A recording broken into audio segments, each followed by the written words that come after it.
Imagine sipping your morning coffee, watching the sunrise paint your new backyard gold, only to have flashing cop lights shatter the peace because some busybody in yoga pants decided you're a squatter on your own damn property. That's how my day started, accused of trespassing in the house I just inherited, all because I didn't bow to the almighty HOA gods. But oh, the irony. By the time this farce ended, I wasn't just cleared. I owned the tyrant's kingdom and watched her empire crumble like a cheap lawn ornament. Let me paint the picture for you. My name's Alex Rivera, 48, ex-Navy supply officer turned reluctant suburban warrior. After 20 years dodging bullets and bureaucracy in the service, I thought retirement meant quiet mornings and fixing up an old house. Boy, was I wrong. My Aunt Rosa, the family spitfire who never married and outlived everyone with sheer stubbornness, left me her cozy bungalow on the outskirts of Willow Creek Estates, a cookie-cutter neighborhood in Colorado where the mountains mock the manicured lawns below. The place was built in '65, before the HOA even dreamed of existing, with a wild garden that screamed freedom and a mailbox that looked like it survived Woodstock. I moved in chasing solitude after my divorce. Ex-wife took the dog, the savings, and my patience. Little did I know, solitude here came with a side of surveillance. The whispers started before I unpacked the last box. Neighbors eyed my pickup truck like it was a UFO, muttering about property values and standards. I'd been labeled the weird recluse online, thanks to some anonymous next-door post claiming I was a drifter squatting on abandoned land. I ignored it at first. Navy taught me to observe before engaging. But then came the knock. Not a friendly casserole-bearing welcome. Oh no. It was Vivian Hargrove, HOA president, striding up my driveway like she owned the deed to my soul, flanked by her minions. A paunchy guy in khakis who looked like he'd never lifted anything heavier than a golf club, and a mousy secretary tapping furiously on her iPad. "Welcome to Willow Creek," Vivian chirped, her voice a saccharine blade, extending a manicured hand while her eyes scanned my yard like a health inspector at a dive bar. She was mid-50s, Botox-frozen smile, athleisure that screamed, "I brunch with power," and a necklace dangling a tiny gavel charm, subtle as a sledgehammer. "I'm Vivian, your HOA overseer. We're so excited to integrate you into our harmonious community." I wiped sawdust from my hands. I'd been fixing the porch, and replied flatly, "Appreciate the sentiment, but this lot predates your association. No covenants here." Her laugh tinkled like breaking glass. "Oh, darling, that's what all the holdouts say. Here's your welcome packet, dues backdated to '98, plus fees for that." Rustic aesthetic. She thrust a glossy binder at me, reeking of fresh print and false authority. Inside, an invoice for $2,500, rules thicker than a phone book, and a note about mandatory conformity for communal bliss. I skimmed it, chuckling inwardly at the absurdity. Fines for non-regulation grass height. Mine was native prairie, not astroturf. Bans on visible vehicles over 2 tons. Hello. My trusty Ford. Even mailbox color mandates, black or beige only. Mine was cheerful red. "I'll have my lawyer review this," I said calmly. Vivian's eyes narrowed behind her designer shades. "Our bylaws are ironclad, Mr. Rivera. Non-compliance invites discord. We'd hate for liens to disrupt your transition." Her sidekick nodded solemnly, like this was the Geneva Convention. As they sauntered off, Vivian called over her shoulder, "Friday deadline. Let's keep Willow Creek pristine." I watched her BMW glide away, thinking, pristine? Lady, your community feels like a prison yard with better landscaping. The violations trickled in like unwanted spam. First, a neon pink notice zip-tied to my fence. Unauthorized flora. Remove invasive wildflowers or face $50 daily fine. Invasive? Those were roses. Blooming defiantly since Nixon. I photographed it, filed it away, observation mode engaged. Next came the email blast to the neighborhood listserv. Courtesy of Vivian. Alert. New resident at Lot 312 resisting integration. Remember, unity preserves our values. Subtle slander, painting me as the villain. Neighbors started avoiding eye contact. One even whispering to another as I walked by.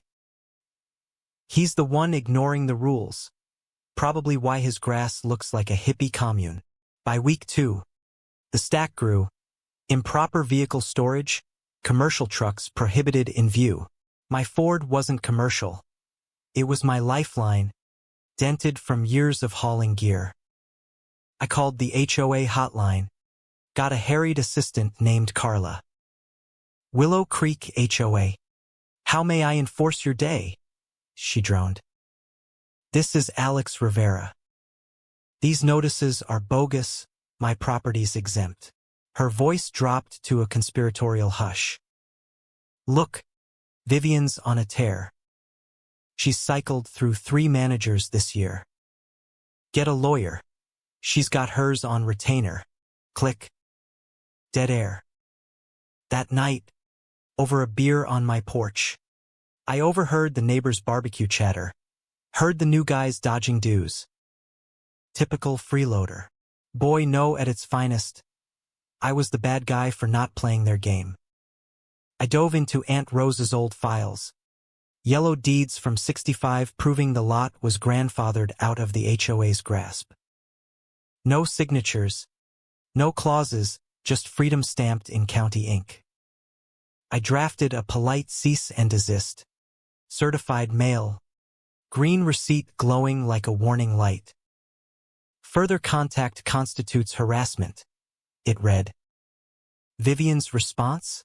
A drive-by in her BMW, slowing to glare, then speeding off. The next day, a fresh envelope on my doorstep. Fines now at $1,200, signed with her flourish. For the good of the community, it noted. I laughed darkly at the hypocrisy. This woman preached harmony while wielding rules like weapons.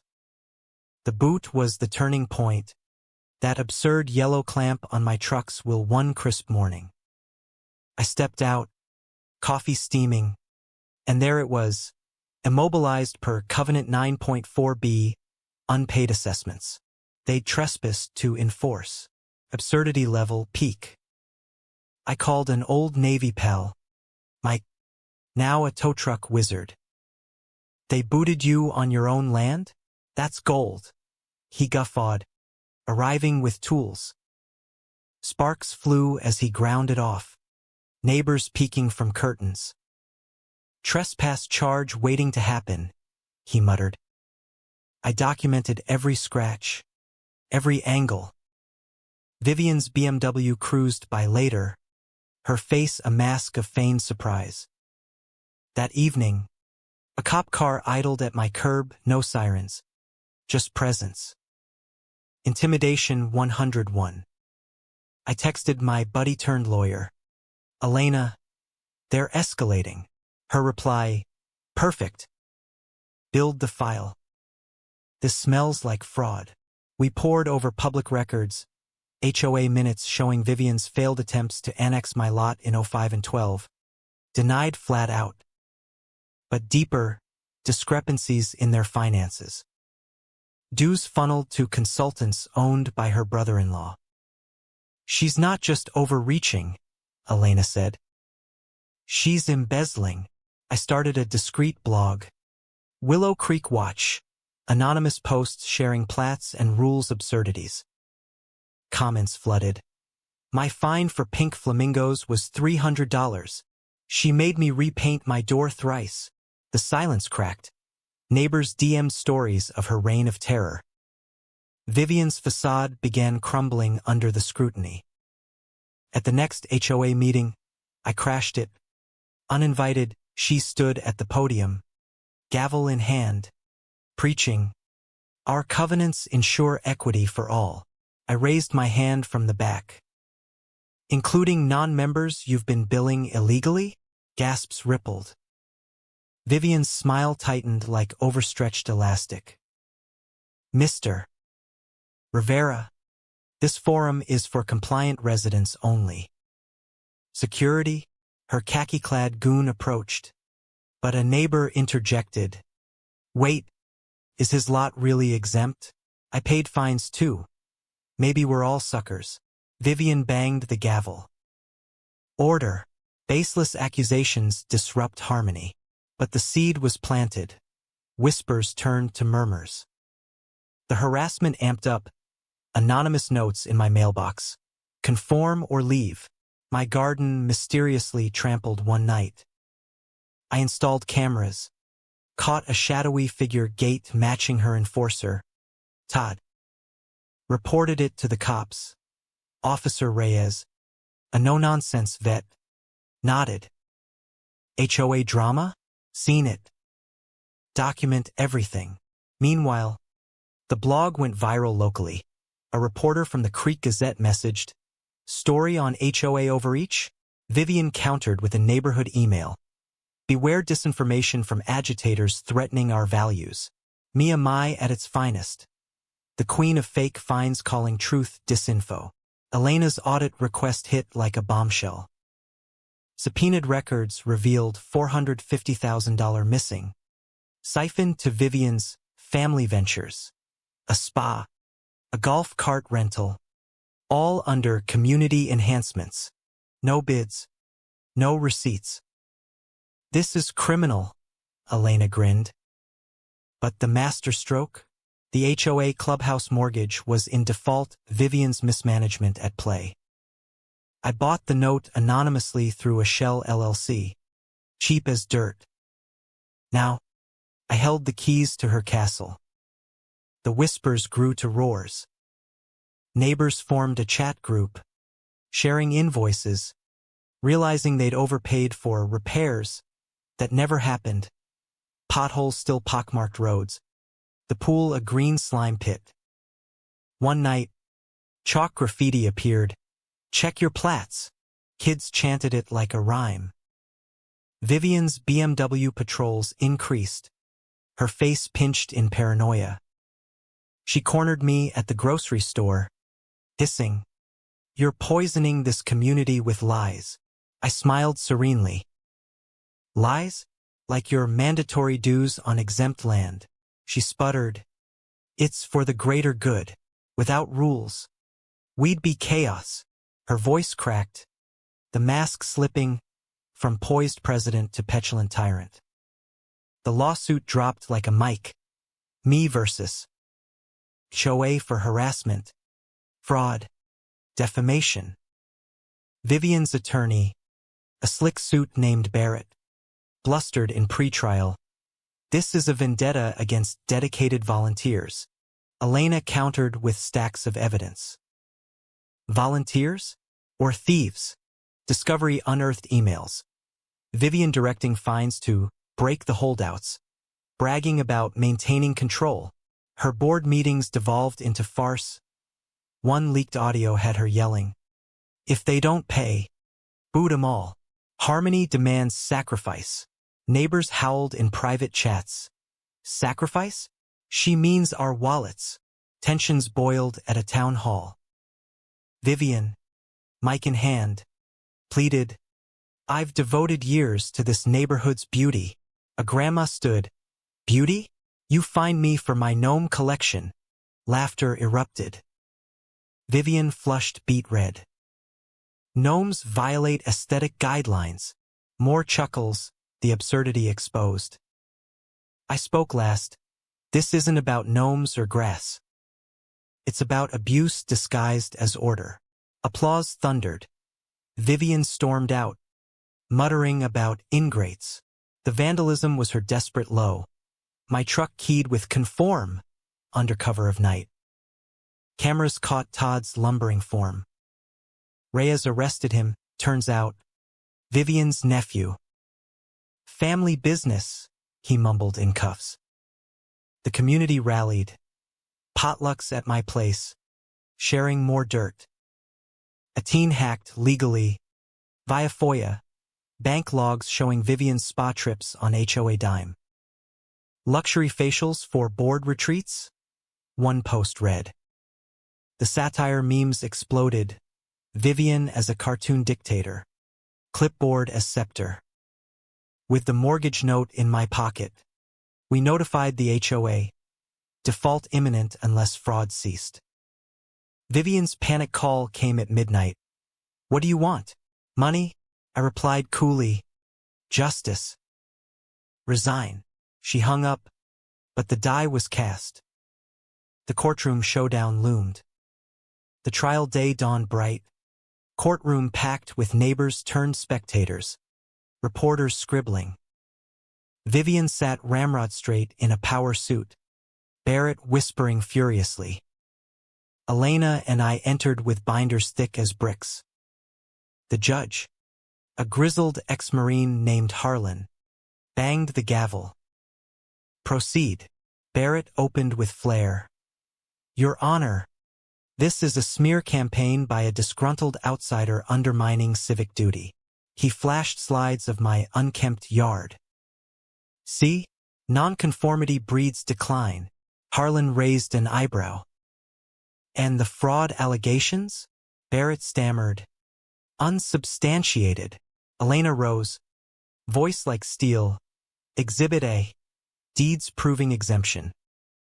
B. Denied annexations. C. Bank transfers to Hargrove entities. $450,000 vanished. She projected spreadsheets. Gasps echoed. D. Emails ordering illegal boots and fines. Vivian shifted. Sweat beading despite the AC. Harlan peered at her. Mrs. Hargrove. Documentation for including Lot 312. She fumbled. It's implied in the spirit of community. Harlan snorted. Spirit doesn't hold in court. Produce papers. Barrett interjected. We're locating them. Locate faster, Harlan snapped. The flash drive sealed it. Full logs of siphoned funds. Vivian's face crumpled as totals flashed spa bills. Luxury cars. All on maintenance. Mrs. Hargrove. Harlan intoned. You've turned stewardship into theft. She exploded. I built this. They owe me. Harlan's gavel cracked. Motion denied. Refer to DA for embezzlement. Special election ordered. Neighbors cheered. Vivian fled, heels clacking like retreating gunfire. The election was a carnival of catharsis. Ballots door to door. No more secret votes. Turnout, 92%. Reform slate crushed it 112-18. I declined presidency. Been there. Chaired that. But the new board's first acts. Fines refunded. Audits mandatory. Voluntary membership. Headlines screamed. HOA tyrant indicted Empire falls. Vivian's hubby quit his council seat amid kickback probes. Barrett got disbarred for complicity. Todd plea bargained. Spilling beans. The pool reopened. Sparkling. Playgrounds buzzed with kids. Recovered funds birthed the Rosa Rivera Fund. Scholarships for locals fighting bureaucracy. My blog morphed into takebackyourblock.org, a nationwide hub for HOA horror stories. I testified in D.C., pushing reforms. Rules should protect, not plunder. Life sweetened. Dated a feisty librarian who hated clipboards. Grandnieces visited, loving the wild yard. Now, Mornings are mine again. Coffee on the porch. Pines sighing. No sirens. The truck scars? Badges of battle. Vivian? Assets frozen. Facing prison. Her empire now a voluntary co-op. She thought she owned us. Turns out, we owned the truth. But here's the kicker. Was Vivian the real villain? Or just a product of a system that lets petty tyrants flourish? Drop your take below. HOA hero or hidden crook?